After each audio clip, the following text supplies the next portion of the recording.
বন্ধুরা, আগামী পর্বের শুরুতেই দেখা যাবে অনেক গভীর চিন্তায় বসে আছে। সাব্বিরের মুখ থেকে সব সত্য জানার পর সে বুঝতে পারে বৃষ্টি কখনো তার সাথে বিশ্বাসঘাতকতা করেনি, বরং সব সময় শুধুই তাকে ভালোবেসেছে। অন্যদিকে বৃষ্টি খুব ভেঙে পড়ে, কারণ সে জানতে পেরেছে সে কখনো মা হতে পারবে না।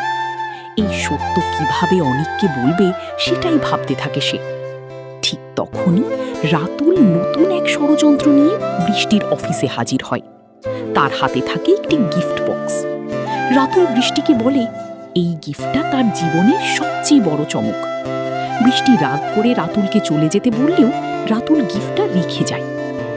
গিফট খুলে বৃষ্টি দেখে সেখানে বাচ্চাদের পোশাক এবং তার মেডিকেল রিপোর্টের কপি রাখা আছে। বৃষ্টি পুরোপুরি ভেঙে পড়ে।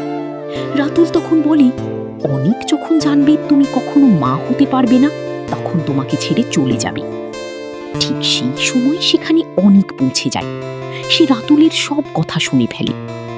বৃষ্টি কান্না করতে করতে অনেককে সত্যটা জানায়।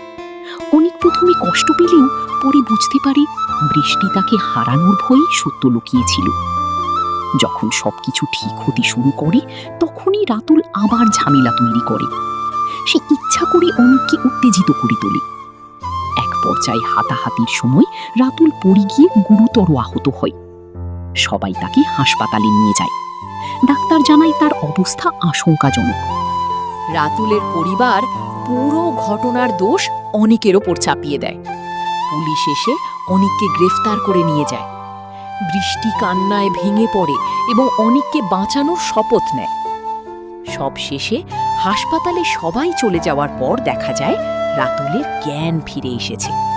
সে রহস্যময় হাসি দিয়ে বলে, এবার শুরু হবে আসল প্রতিশোধ। এই টান টান উত্তেজনার মধ্য দিয়েই শেষ হবে আগামী পর্ব।